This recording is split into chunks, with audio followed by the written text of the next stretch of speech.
युक्सी कहती है तुम यहाँ क्यों? यानशिंग कहता है मुझे पहले से ही लग रहा था कि कोई मेरे साथ कुछ बुरा करने वाला है, इसलिए मैं खास तौर पर सुनने आया था। और उसके तरफ झुकते हुए कहता है ये सुनने के लिए कि मेरी वाइफ मेरे पीठ पीछे क्या क्या कहानी गढ़ रही है। जिस पर युक्सी कहती है मैं गलत नहीं थी। वहाँ पर खड़ी उसकी मॉम भी कहती है ओ मिस्टर जाओ माय अपॉलजी, ये हमारी सिंचेन थी। जिस पर यानशिंग कहता है वो पर्सन तो हद से ज़्यादा ही बकबक करती है। आपकी और चेयरमैन टेंग की खातिर मैं इस बार उसे नज़रअंदाज कर देता हूँ। अगली बार मौका मिले तो मुझे आपके लिए उसे सबक सिखाने में कोई प्रॉब्लम नहीं होगी, ताकि वो ठीक से बोलना सीख जाए। सिंचन तो पूरा डर के मारे काँप रही होती है। फिर यानशिंग युक्जी को देखता है और सोचता है वो मुझसे इतनी नफरत करती है, क्या मैं उसके प्यार के लायक नहीं हूँ? और वहाँ से जा रहा होता है। फिर वो हॉस्पिटल के बाहर आ जाता है और वो अपने बैग को असिस्टेंट को थोड़ा फेंक कर दे देता है। जिस पर असिस्टेंट भी थोड़ा कंफ्यूज होता है। असिस्टेंट भी कह रहा होता है कि मिस्टर जाओ क्या ये वही कपड़े नहीं है जो आप अपनी वाइफ के लिए लाए थे? क्योंकि आपको डर था कि उन्हें ठंड लग जाएगी, आप उन्हें बिना टच किए वापस क्यों ले आए? जिस पर यानशिंग अपना सर घुमाते हुए कहता है उसे फ्रीज होने दो। मुझे तो वो बिल्कुल भी हेल्थी दिखती है। उसे मुझ जैसे निकम्मे आदमी के कपड़ों की कोई ज़रूरत नहीं है। जिसे सुनकर असिस्टेंट को कुछ समझ नहीं आता और वो कंफ्यूज होता है थोड़ा। दूसरी तरफ सिंह चैन की मॉम कहती है डॉक्टर लिन मुझे बहुत खेद है। जिस पर युक्सी कहती है इसका उससे कोई लेना देना नहीं है, मुझे काम पर वापस जाना है, मैं जा रही हूँ। ये कहकर वो उस रूम से बाहर आ जाती है और वहीं दीवार पर टेक कर अपने आहें भरते हुए कहती है कि मैंने जो कहा उससे जाओ यानजिंग को बहुत ज़्यादा दुख हुआ होगा। फिर वो सोचती है कि क्या मुझे ये करना चाहिए, उससे माफ़ी मांगना। तभी रूम के अंदर से सिंचैन और उसकी मॉम की आवाज़ आती है डॉक्टर लिन की बदौलत ही आपकी जो आँख है वो बच पाई है। जिससे सुनकर वो थोड़ा हैरान हो जाती है।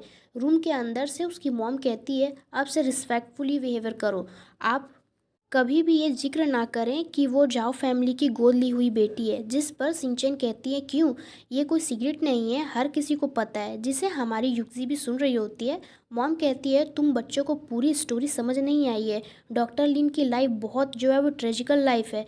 फिर हमें युक्ति के पास्ट का सीन दिखाया जाता है जहाँ युक्ति पियानो जो है वो बजा रही होती है, जो कि काफ़ी अच्छा बजा रही होती है।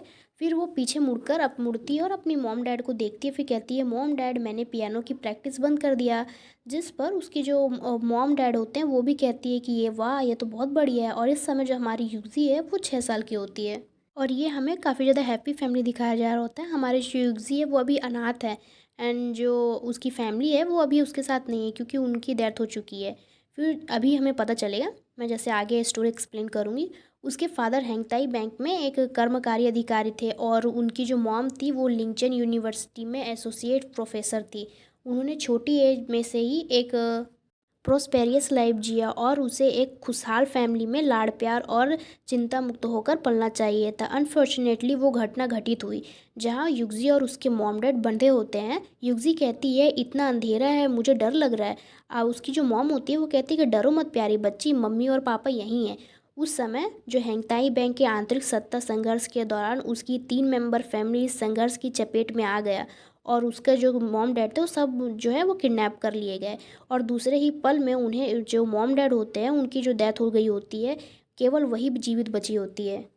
युक्जी अपनी नमी भरी आंखों के साथ और हैरानी के साथ कहती है मैं मम्मी डैडी क्या आपने मुझे ये नहीं कहा था कि आगे दौड़ने के लिए नहीं कहा था क्या ऐसा मुझे, और ये भी कहा था कि तुम दोनों मेरे ठीक पीछे पीछे आओगे, तुम मुझसे ढूंढने क्यों नहीं आए?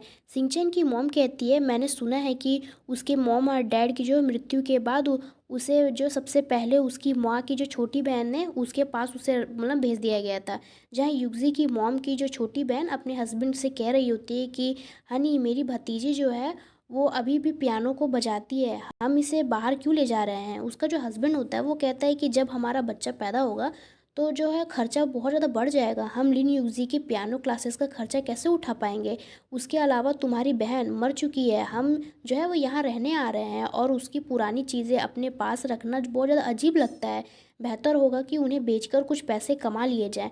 और इस तरह बाद में उसे फिर से छोड़ दिया गया और कई सालों तक एक अनाथालय में रहना पड़ा और वहाँ पर काम करना पड़ा। और वहाँ कुछ बच्चे जो होते हैं वो खेल रहे होते हैं, जो युगजी को घेर कर खड़े हो जाते हैं और उसे कहते हैं कि अरे मैंने डायरेक्टर को कहते हुए सुना है कि तुम 4 भाषाएं बोल सकती हो, चाइनीज़ इंग्लिश फ्रेंच और जर्मन। हमारे लिए भी कुछ कहो। जिस पर युगजी कुछ भी नहीं कहती है और वहीं चुपचाप खड़ी रहती है। तब वो बच्चे कहते हैं, अरे बात करो।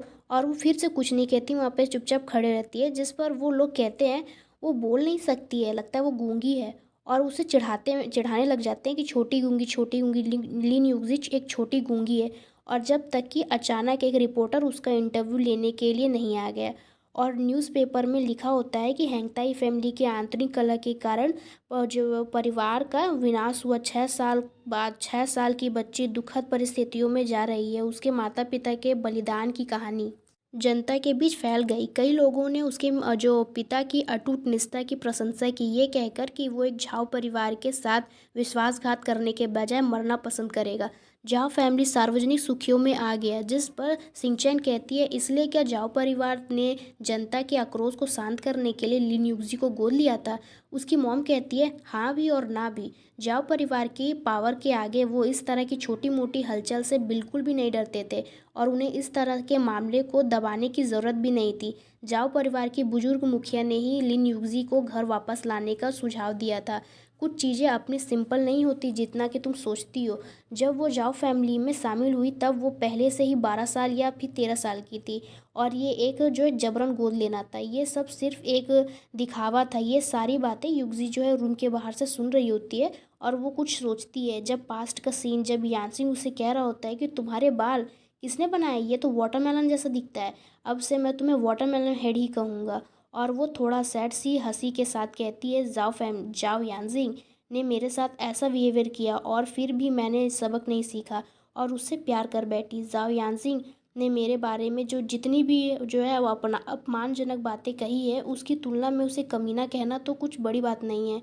दूसरी तरफ उसकी मॉम कहती है, मैं आपको ये इसलिए बता रही हूँ क्योंकि मैं चाहती हूँ कि आप ये जान लें, उस लड़की के पास अपनी सिचुएशन को लेकर कोई भी ऑप्शन नहीं था।